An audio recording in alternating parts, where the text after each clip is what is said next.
sommes très ravis de nous rencontrer dans notre émission Parole de vie, notre chaîne Fast TV, partout là où vous êtes. Que le Seigneur vous bénisse davantage. Je suis aujourd'hui dans cette émission avec un homme de Dieu. On va parler sur notre thématique, l'impact des chrétiens dans la société.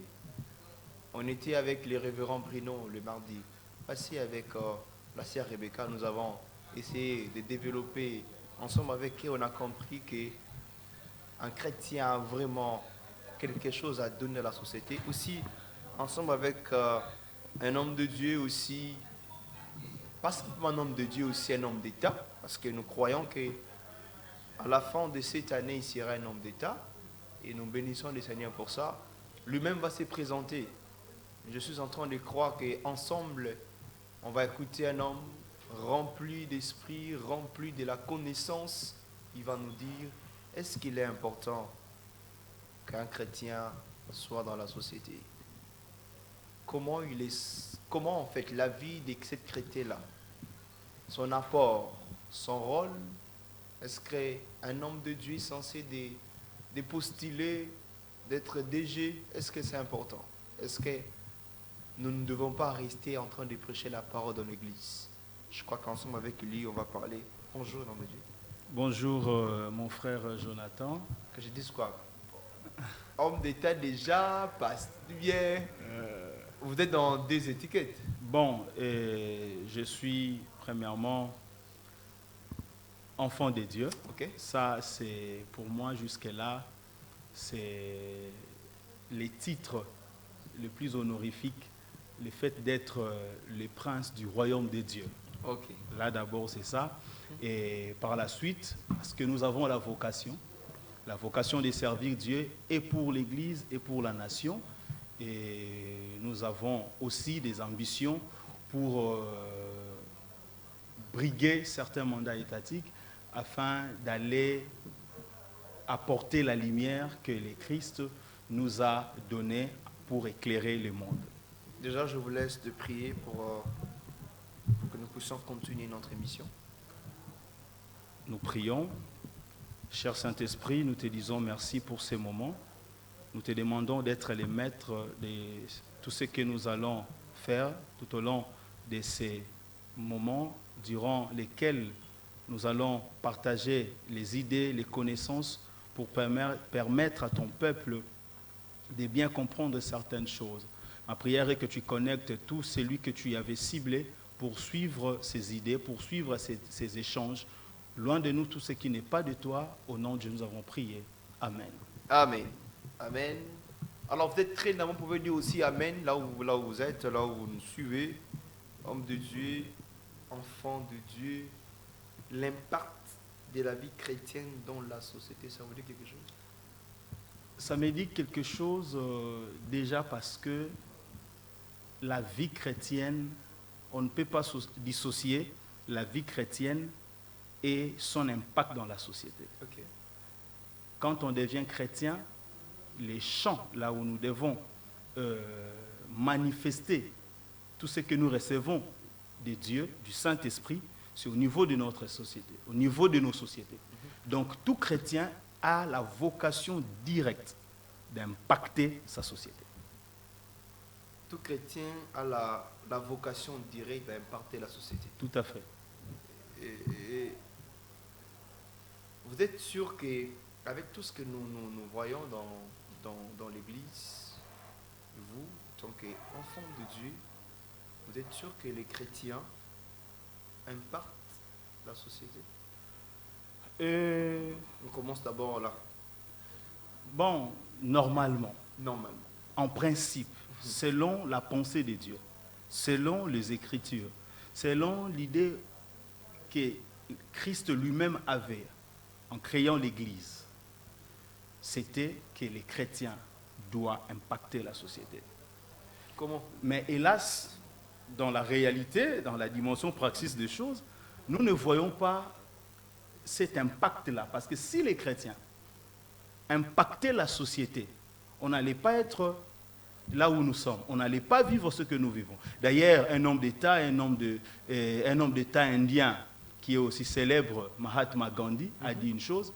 et que si on mettait en application tout ce que la Bible prône, le monde sera semblable au paradis.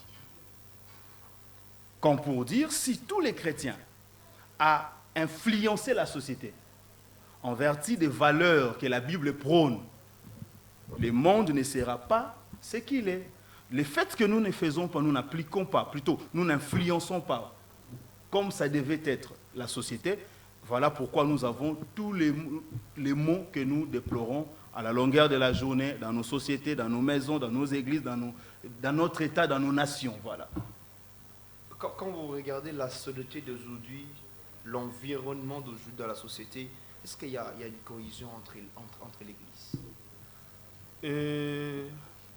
Il y a un sérieux problème qui nous pousse à analyser et que,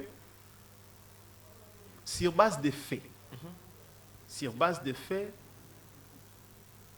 il n'y a pas vraiment cette... bon, je ne dirais pas en termes de manque de cohésion, mais du moins la faible influence de l'Église par rapport à la marche de la société. Pourquoi? Parce qu'il y a eu une théologie qui nous a fait croire que les gens qui sont appelés à œuvrer dans les domaines sacerdotal devraient rester à l'Église et laisser les laïcs œuvrer dans les domaines séculiers. Ce qui fait que les années passées, on a vu que les religieux, les hommes de Dieu, les chrétiens n'ont pas vraiment eu l'accès à impacter comme il se doit, parce qu'au niveau de la subconscience, ils avaient une autre programmation qui leur faisait croire qu'un enfant de Dieu ne peut pas œuvrer directement dans tout ce qui est séculier, dans tout ce qui navigue ensemble avec le bien-être de la société, surtout en ce qui concerne la politique. Les problèmes là, en fait, ce genre d'enseignement ou ce genre d'idéologie, ça vient des leaders de l'Église qui sont... En fait, j'aimerais réformuler la question. Quand on regarde la société et l'Église, qui est en train de diriger l'autre? Je dirais, la société, elle est vaste. L'Église n'a pas totalement eu la vocation de diriger la société, mais du moins d'influencer la société. Ça, c'est ce que la Bible nous demande de faire. Parce que, après l'âge qu'on a appelé, lorsqu'on fait appel à l'histoire, après l'âge où l'Église catholique, l'âge chrétien, où l'Église imposait sa loi, après cela, lorsque le monde a basculé dans ce que les philosophes ont appelé la Renaissance, ils ont vraiment mis une ligne de démarcation entre l'Église et la gestion de la société.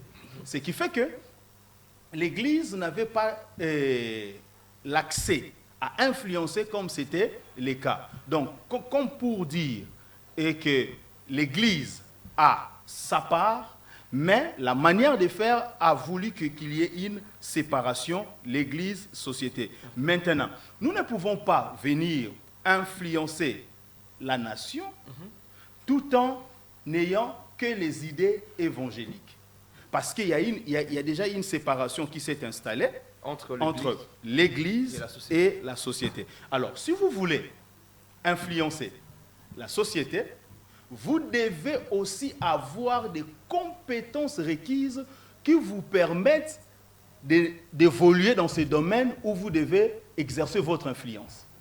Ça, c'est très important. Donc, il faut avoir de l'équilibre. Il faut qu'il y ait de l'équilibre, parce que sans équilibre, nous ne pouvons pas influencer. Parce qu'un pasteur qui est à l'église, là, il exerce la pastorale.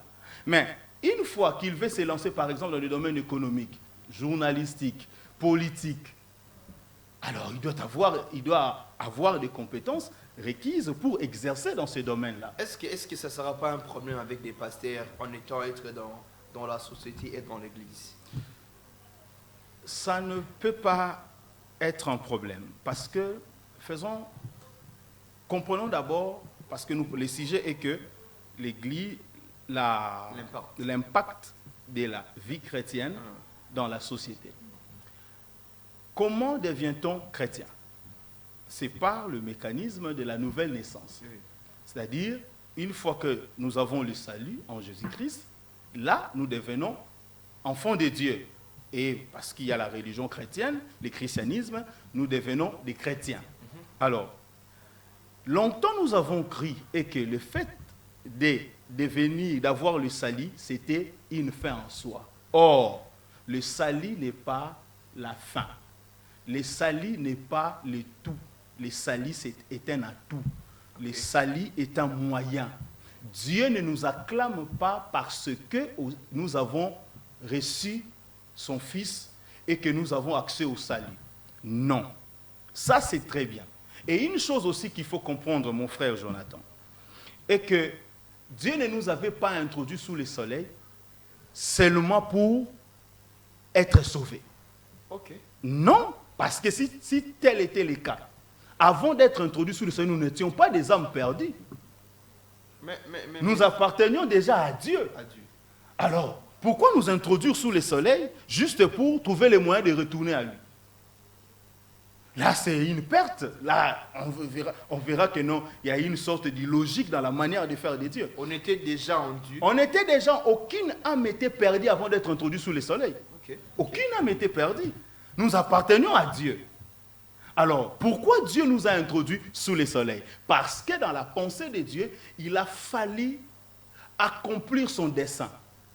Travailler de manière à réaliser, à matérialiser tout ce qu'il avait pour le monde. Que ce soit au niveau politique, au niveau économique, au niveau culturel, sportif. Dans tous les domaines de la vie, chacun de nous a un appel, une vocation venant de Dieu. Ainsi, pour commencer à bien appliquer ou bien à bien matérialiser ce que Dieu avait conçu pour chacun, la première des choses à avoir, c'est le salut. Réunir les esprits. Rentrer d'abord en lui pour avoir assez d'énergie, assez de ressources pour bien œuvrer. Mais une fois nous avons le salut, nous devenons chrétiens, nous devons avoir la mentalité de la seconde étape, qui est la conquête des nations, qui est la dimension royale des choses. Donc, tout chrétien, une fois que tu deviens chrétien, la deuxième question que tu dois te poser, qu'est-ce que Dieu attend de moi par rapport à ma société? Mais le mal, le comble, c'est que lorsque nous venons au Christ, le christianisme est centralisé que par la parole de Dieu. Quelqu'un qui était un informaticien, du coup, quand il vient à l'église, il abandonne son domaine. S'il était un journaliste, un politicien, il abandonne cela et directement, en fait, commence à prêcher la parole. Est-ce que c'est un problème de l'église? C'est le problème de notre théologie du départ.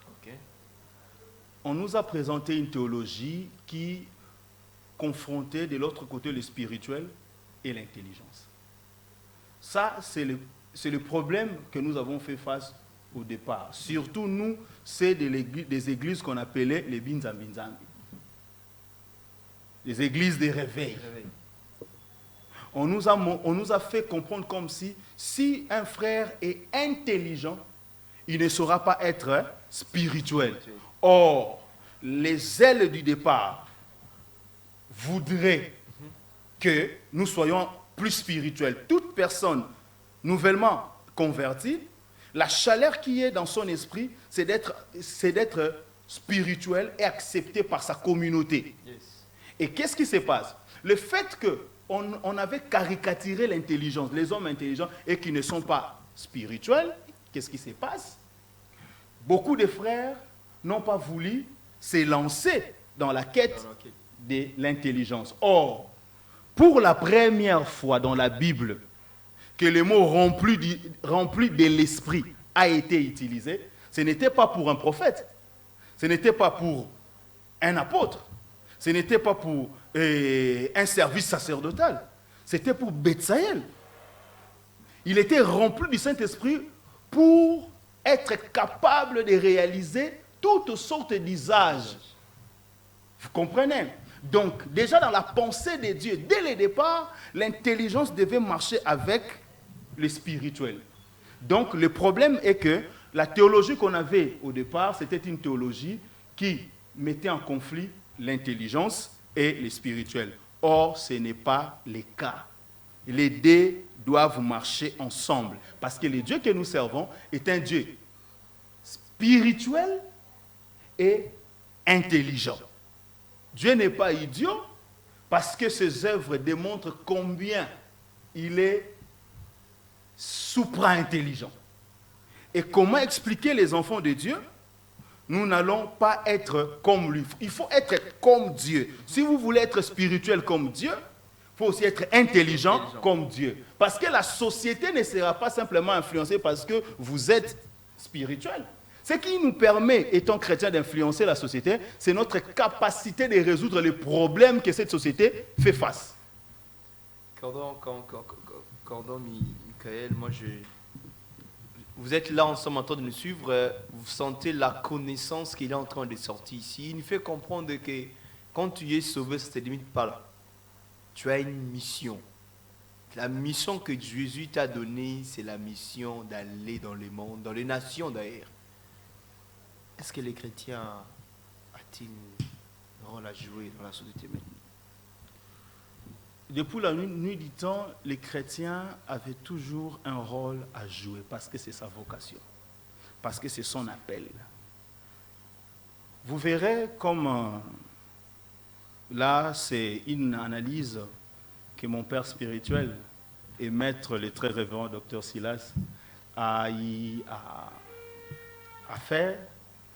Nous ne pouvons pas dissocier l'Église, je parle d'une Église locale, et la nature de la société là où elle est implantée.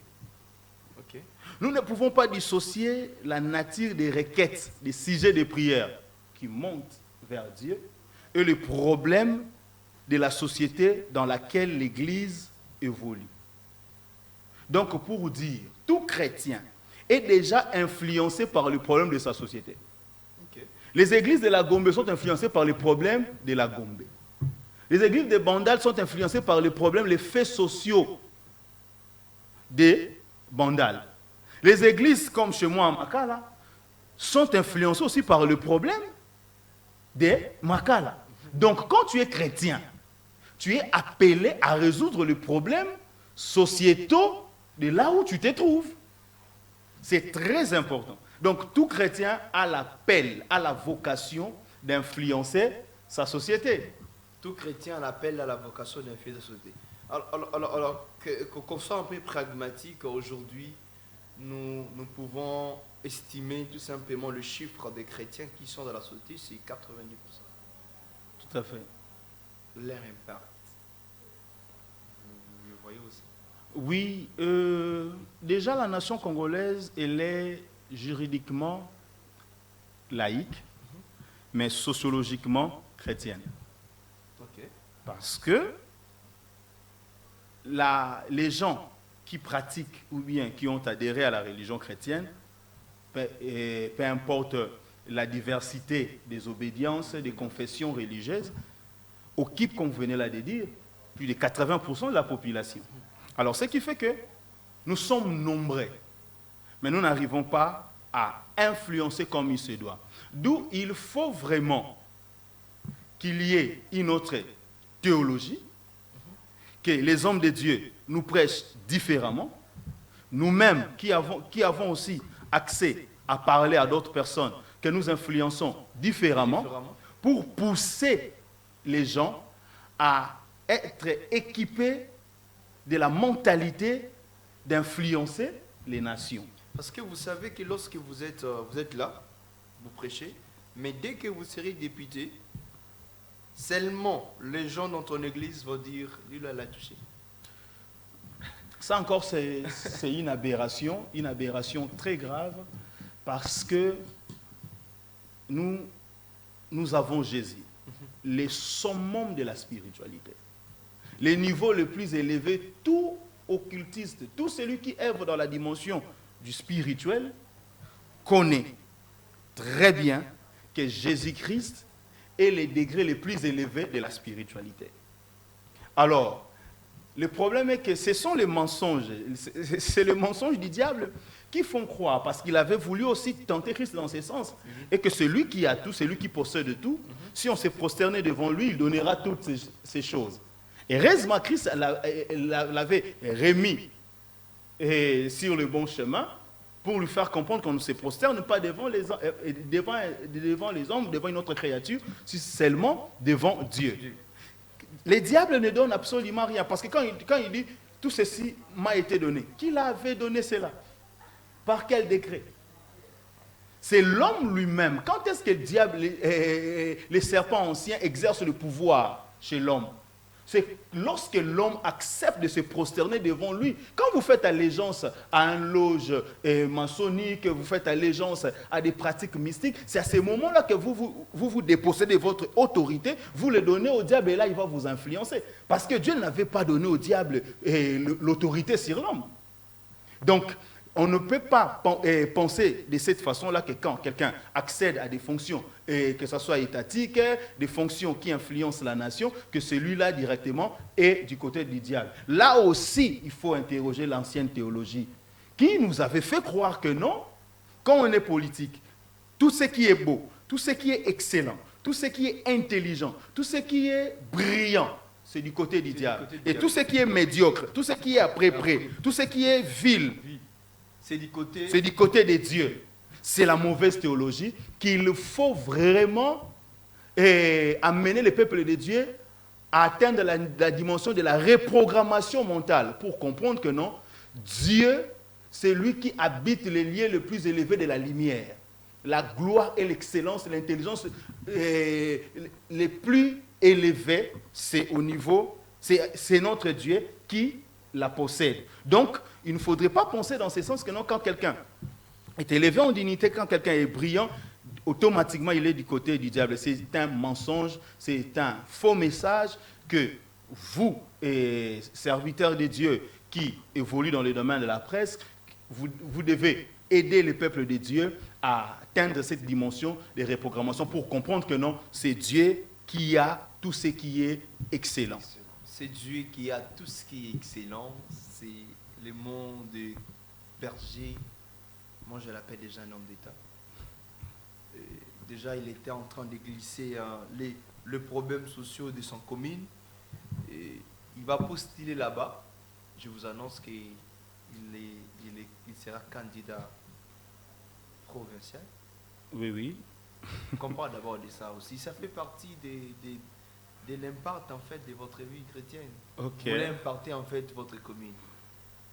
Tout à fait. Vous savez, je suis né à Makala, grandi là-bas.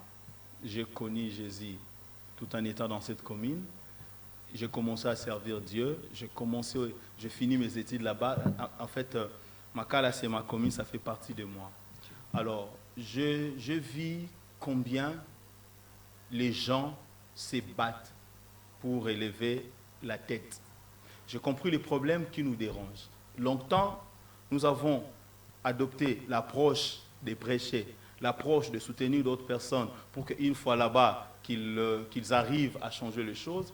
Cette fois-ci, j'analyse, parce que je suis internationaliste des formations universitaires. J'évolue dans tout ce qui est politique. Alors, je m'étais dit, pourquoi ne pas être la réponse pour les problèmes que ma commune rencontre? Je suis chrétien, j'ai Dieu. Pourquoi ne pas influencer, impacter positivement ma commune? Et nous savons, il y a un principe dans le domaine des relations internationales qui dit, celui qui s'absente là où se prennent des décisions va simplement subir. Au lieu de subir, j'ai décidé de me lancer d'être vous-même la solution. Voilà, être la solution à ces problèmes parce que je m'estime capable. Pourquoi seulement maintenant? Pourquoi pas en 2018? Pourquoi seulement maintenant? Étant chrétien, je crois à cette notion que là où les sages disent Dieu est le maître des temps et des circonstances.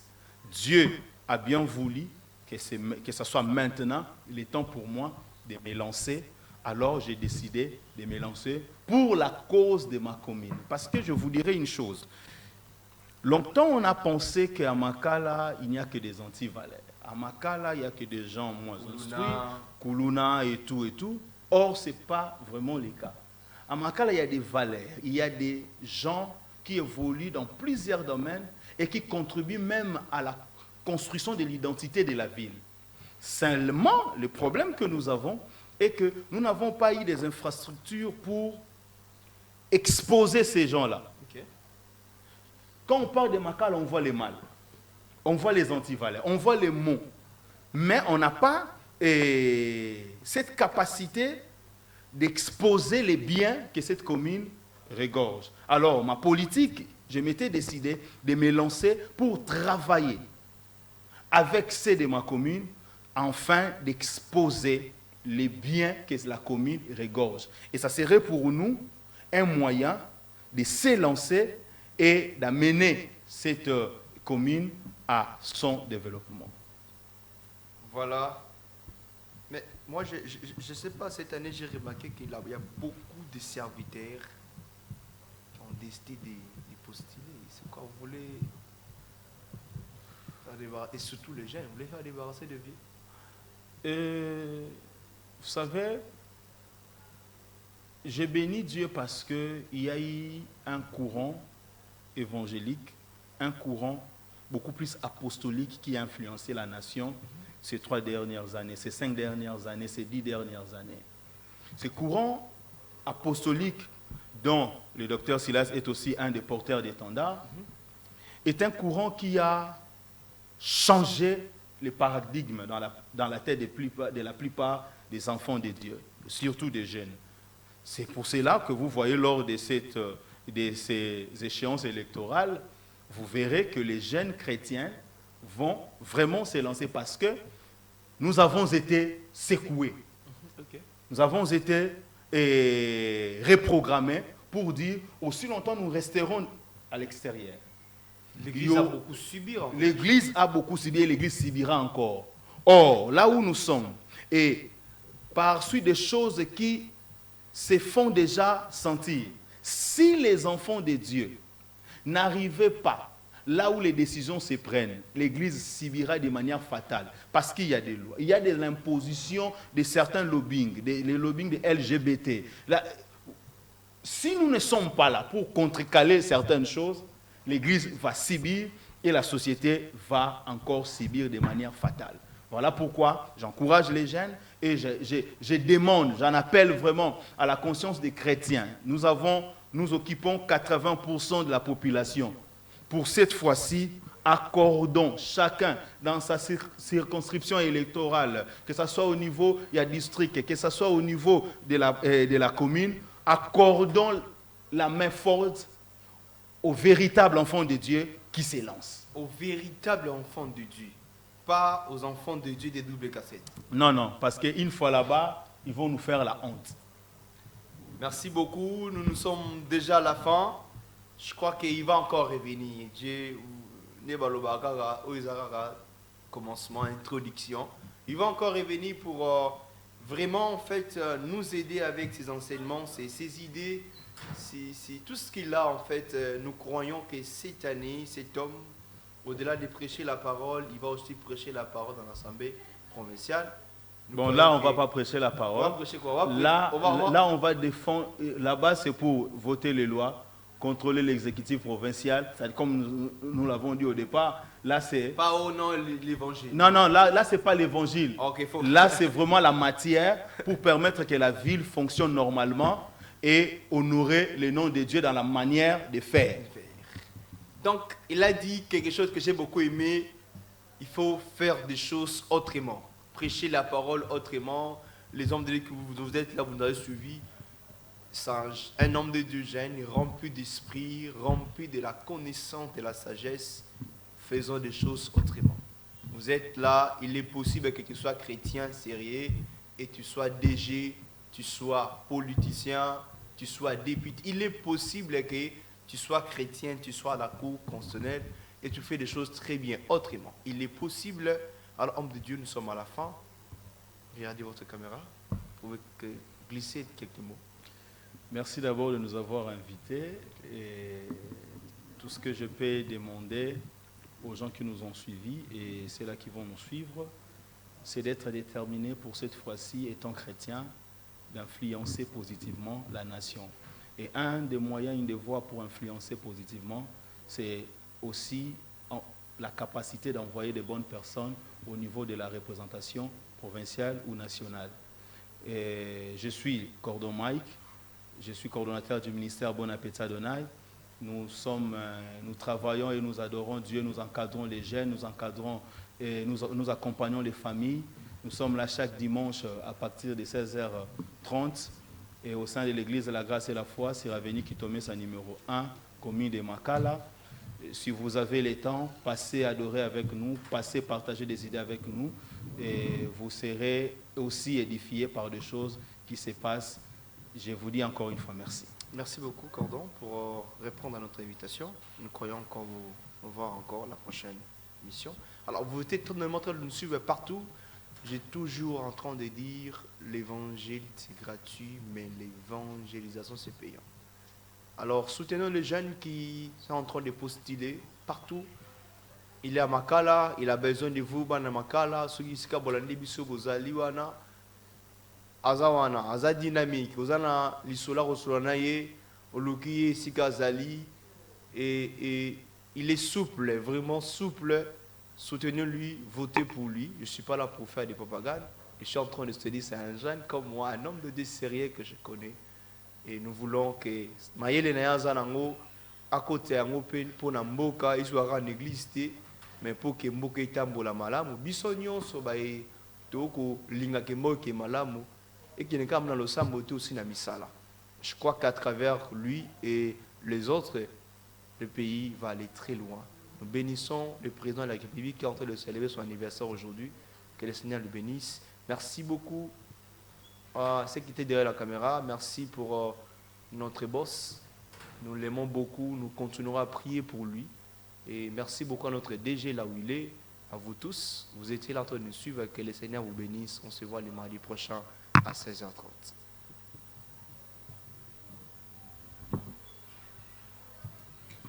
Wow.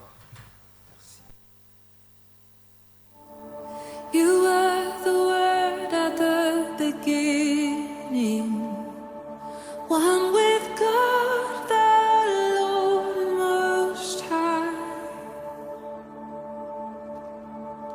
You're hidden